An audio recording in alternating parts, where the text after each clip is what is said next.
All right, before I begin, I did not do this down here. I wish I could say that I created this beautiful cornucopia, but I did not. And I want to give kudos and grateful thanks to Herlinda Vera, who's been a member of this church for over 20 years, who is just a creative, miraculous human being. And she was up here tirelessly Monday night arranging this for you all. So it is a tradition here that after service is over, everybody takes a little piece of this cornucopia home. So we are still going to hold that tradition. We're just going to do it in a different way. So I'm going to give you some directions already, okay? So when service is over, you will all leave, and then socially distanced, one at a time, come in and come up and choose one thing that appeals to you. So between now and then, you can be deciding, okay? Take a look. Everybody does that kind of anyway. So that when you come in, you know what you're taking, and you take that, and take that home as a remembrance of tonight and of this place that loves you so much. We truly need little to feel abundant. When we pay attention, a single breath can fill us to overflowing. The touch of a loved one or a moment of sunlight can bring delight to our hearts. The simple gesture of someone's hand resting on our own or patting our shoulder, a single word of kindness or a small gift of appreciation can be all that we need to feel a tremendous sense of care and well-being. We need so little to feel loved. All we need to do is begin to notice, pay attention to all the tiny gifts and small miracles that punctuate each day we're alive. Those beautiful words are from Wayne Muller. There is so much, always so much, to be grateful for and to express our thankfulness for. I love this quote because it reminds us at the very beginning to pay attention, to notice the multitude of gifts that exist every day in every life. So I would ask you, are you paying attention? Are your thoughts and words and prayers filled with appreciation? Are you giving that single word of kindness, that pat on the shoulder, that gesture of appreciation and love? When we read these beautiful words, we perhaps naturally begin to think about those tiny miracles we receive and have received over the years, moment by moment, day by day, but we must also remember the power within each of us to be the generator of those miracles for ourselves and for others. Giving is being in the flow of gratitude and thankfulness. And you know, we just naturally want to give, don't we? When I was preparing for today, in the midst of it, I received a phone call from someone who remembered the toy drive from last year and said, I haven't brought my toys in. Can I still do that? I want to do that. I know it'll lift me and help me to feel good. And I said, absolutely. And then a call a few minutes later from Kathleen in the office, someone wants to donate a turkey to a family. Will we accept it? Yes. And we'll find someone who would love and appreciate a beautiful 15-pound turkey. And then as I was seeing some people come in tonight with their arms full of gifts, looking so happy to give, we want to give. Giving is being in the flow of thankfulness. And not only does it open us to greater good, more to see and be thankful for, it creates an expansion of us. Giving, whether it be a word, a hand, a prayer, a gift, a smile, or the gift of your undivided attention, your presence awakens in us an unlimited ability to heal, an infinite capacity to bless. Most of us are seeking peace right now, aren't we? We want peace. We all want peace. We all need peace. And we all have peace. We all have it. We just forget how to allow it. If you want to allow peace, give your attention to beauty, your appreciation to God, and your naturally generous heart and love to all. The Apostle Paul gave us some beautiful instructions when he wrote his letter in Philippians chapter 4, verses 6 and 7. Do not worry about anything, and pray about everything with thanksgiving in your heart. And the peace of God, which surpasses all understanding, will be with you. Pray, be thankful, and you will be at peace. Charlene and I spoke this Sunday after her beautiful message about our mutual appreciation for this month's opening article in the Daily Word by Reverend Tom Shepard. Read it. It's fantastic.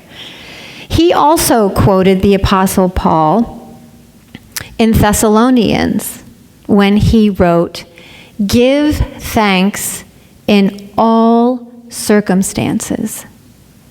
Give thanks in all circumstances. The author pointed out that the instructions were not to give thanks for all circumstances, but to give thanks in all circumstances. We are all, our universal family, experiencing fear, worry, loss. Many are deeply grieving. Many are facing adversity and challenging, painful times. Looking back on the year, it may feel as if there are no reasons to be grateful. But we need a wider view. We need greater awareness.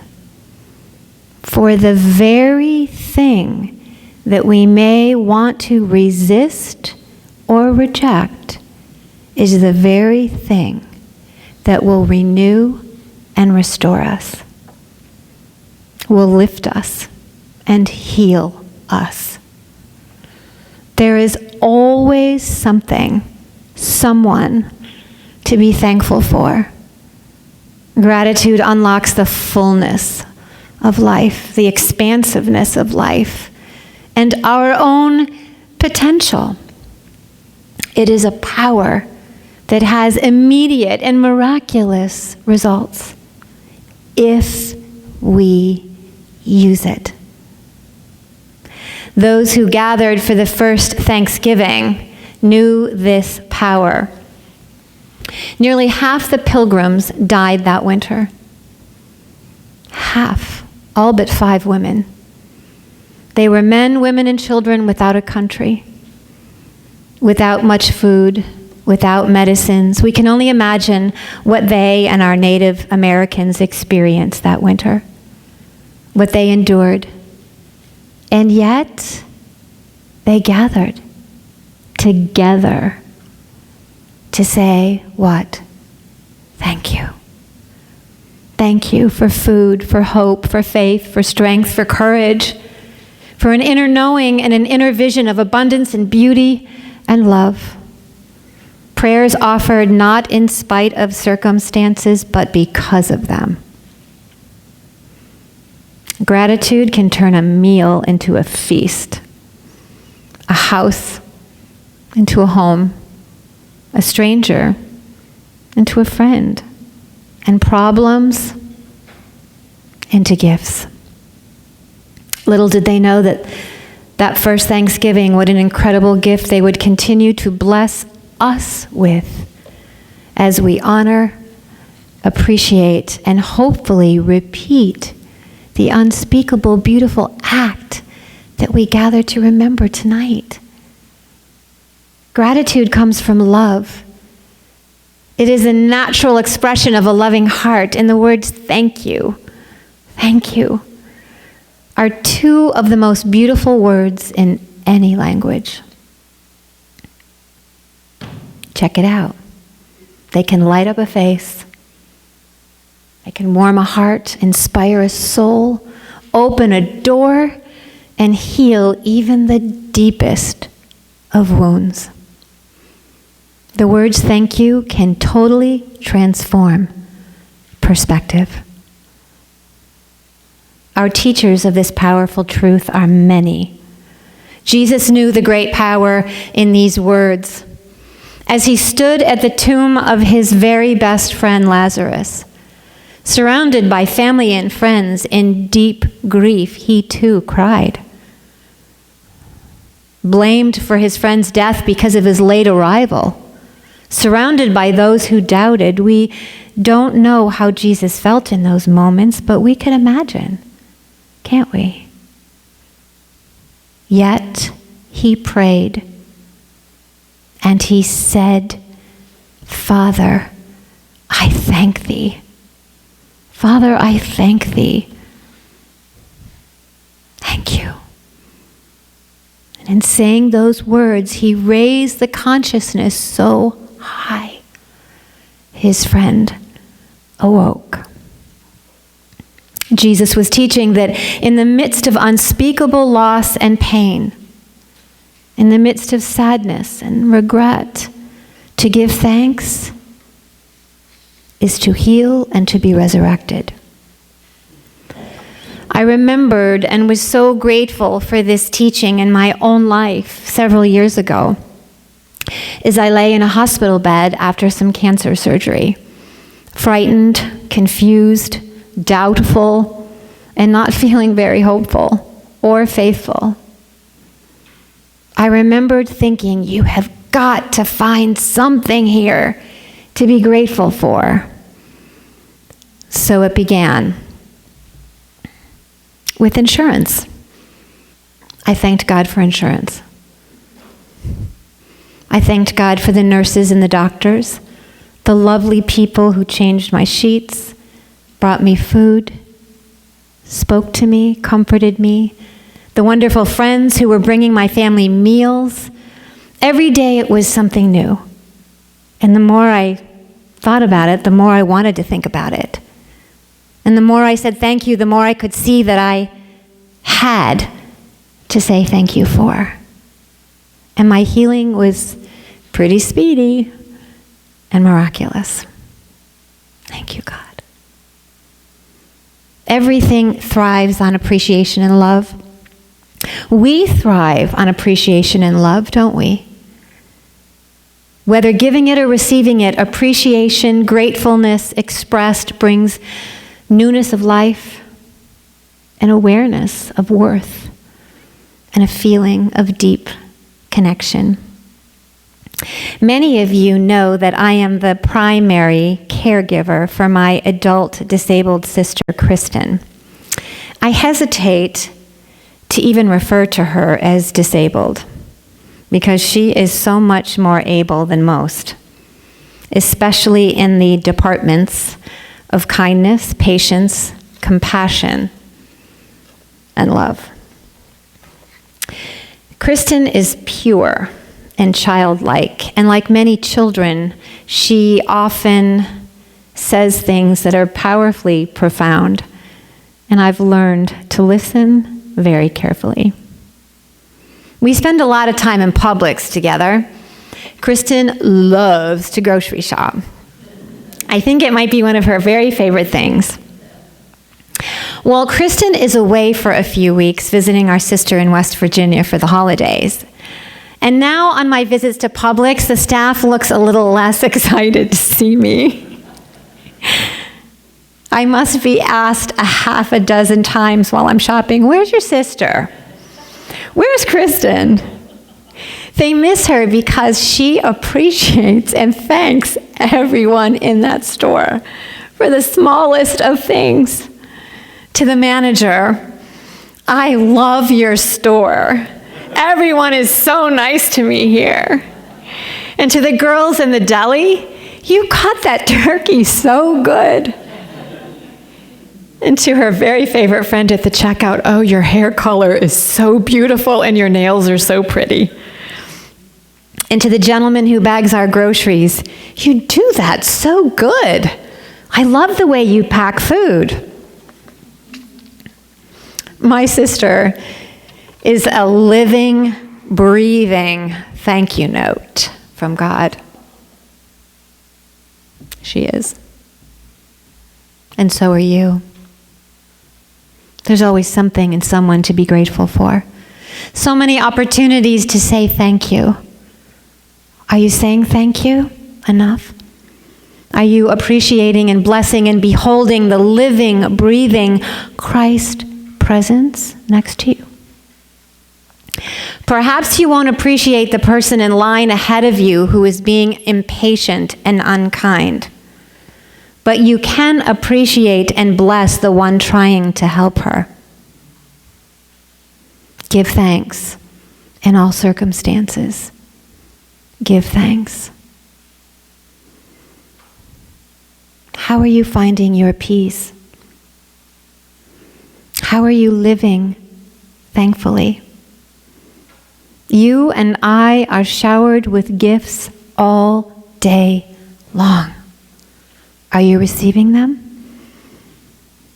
Are you appreciating the miraculous beauty that surrounds us every day? Are you thanking the kind, helpful people that show up for you? How about the not so kind, challenging people?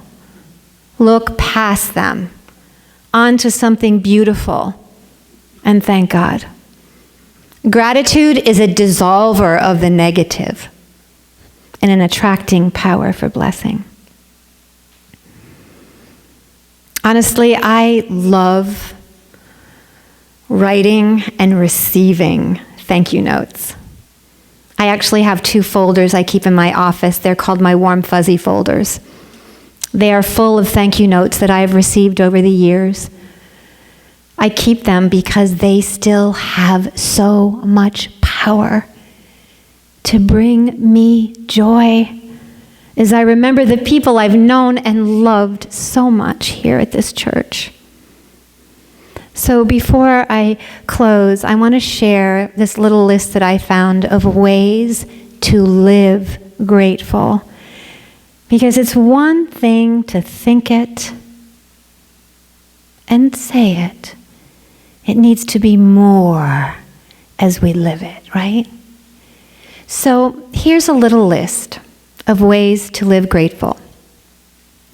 Simply saying something nice to someone or thanking someone who is just doing their job, like my sister. It is forgiving someone who has hurt you. It is looking into the face of someone you love and really feeling the depth of that love. Living gratitude is marveling at a leaf, a flower, and being in awe of the divine intelligence that created it. It is saying a silent prayer of thanksgiving for something good that happened to someone else. It's going out of your way to help someone who needs help, someone who may be too humble or maybe afraid to ask. It's looking within yourself and recognizing who you really are, the incredible strength that lies within each one of you. And it's writing a thank you note to someone who has been kind or thoughtful to you, or someone you need to share your feelings of appreciation and gratitude with, someone perhaps that you miss, someone whose presence in your life has made your life more beautiful. Give thanks in all circumstances, in all things. Allow yourself the gift received in that gift given. Allow the transformative power of a thankful heart to transform you. So as you leave tonight, you're going to leave with a few goodies. You have a homework assignment. The Sunday school teacher in me cannot let you leave without an assignment. So there's some little gratitude journals. I love the practice of writing 5 things every day that I love and 5 things every day that I'm grateful for. So for each one of you, there is a little gratitude journal to get practicing when you go home tonight. And then there's also there's a little thank you note in the back, enough for each of you to take one. Choose someone to write a note to. Someone who needs your blessing. Someone that you can say thank you to. So I encourage you to begin a new practice of thankful living, thankful giving, and gratitude. And I would end by saying, may you be blessed, and may you continue to be a blessing. God bless you.